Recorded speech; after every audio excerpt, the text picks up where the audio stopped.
নমস্কাৰ বন্ধু বান্ধৱীসকল, আপোনালোক সকলোকে মোৰ চেনেললৈ পুনৰবাৰ স্বাগতম।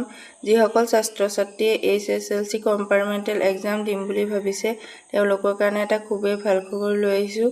HSLC কম্পাৰ্টমেণ্টেল এক্সাম 2026ৰ ৰুটিন ৰিলিজ হৈ গৈছে আৰু এই এক্সাম হ'ব 29 মে'ৰ পৰা 5 জুনলৈকে আৰু পৰীক্ষাটো অফলাইন মোডত হ'ব, অৰ্থাৎ আপুনি নিজৰ এক্সাম চেণ্টাৰলৈ গৈ পৰীক্ষা দিব লাগিব। পৰীক্ষা সময় দুটা শিফ্টত ভাগ কৰা হৈছে। মৰ্ণিং শিফ্ট পুৱা 9 বজাৰ পৰা 12 বজালৈ, আফটাৰনুন শিফ্ট দুপৰীয়া 1:30 বজাৰ পৰা 4:30 বজালৈ। আৰু সেয়ে যিসকল ছাত্ৰ ছাত্ৰীয়ে পৰীক্ষা দিম বুলি ভাবিছে তেওঁলোকে ৰুটিন চাব লাগিব কোনটো শিফ্টত আছে। দেখিবলৈ পাইছে exam mode offline, exam date 29 May' to 5 June 2026, morning shift 9 AM to 12 noon, afternoon shift 1:30 PM to 4:30 PM।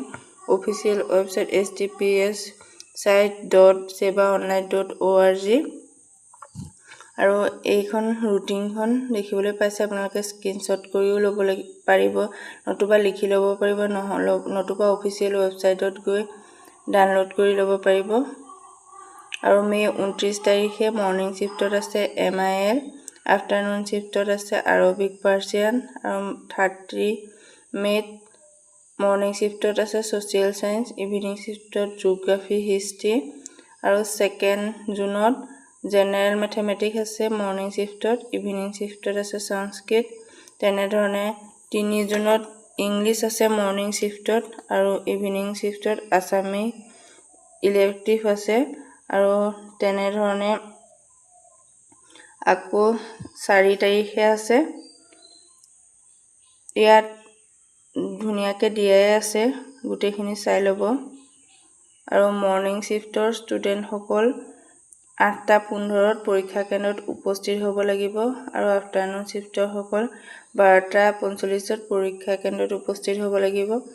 আৰু পেপাৰ পঢ়িবৰ কাৰণে এক্সট্ৰা 15 মিনিট সময় দিয়া হ'ব। মৰ্ণিং শিফ্টত 8:45 পৰা 9টা বজালৈকে পেপাৰ পঢ়িবলৈ সময় দিয়া হ'ব, আৰু আফটাৰনুন শিফ্টত 1:15 পৰা 1:30 পেপাৰ পঢ়িবলৈ দিয়া হ'ব। আৰু আছামিজ, বেংগলী, হিন্দী, বড়ো এই আটাইকেইটা লেংগুৱেজতে আহিব পেপাৰসমূহ। আৰু common question paper group A and group B এনেধৰণে আহিব। আৰু অবজেক্টিভ, ডেছক্ৰিপটিভ দুয়োটা টাইপৰে কুৱেশ্যন আহিব। সেয়ে তোমালোকে ইম্পৰ্টেণ্ট চেপ্টাৰসমূহ ফাৰ্ষ্টতে ৰিভাইজ কৰি থাকা, তাৰপিছত প্ৰিভিয়াছ ইয়াৰ কুৱেশ্যন পেপাৰসমূহ প্ৰেক্টিছ কৰি থাকা। আৰু টাইম মেনেজমেণ্টৰ কাৰণে প্ৰেক্টিছটো খুবেই ইম্পৰ্টেণ্ট। আৰু এইকেইটা দিন ভালকৈ পঢ়িলেই তোমালোকে পাছ কৰিব পাৰিবা, একেলগে এডমিশ্যন ল'ব পাৰিবা। সেয়ে অলপো সময় নষ্ট নকৰি এইকেইদিন ভালদৰে পঢ়া শুনা কৰা।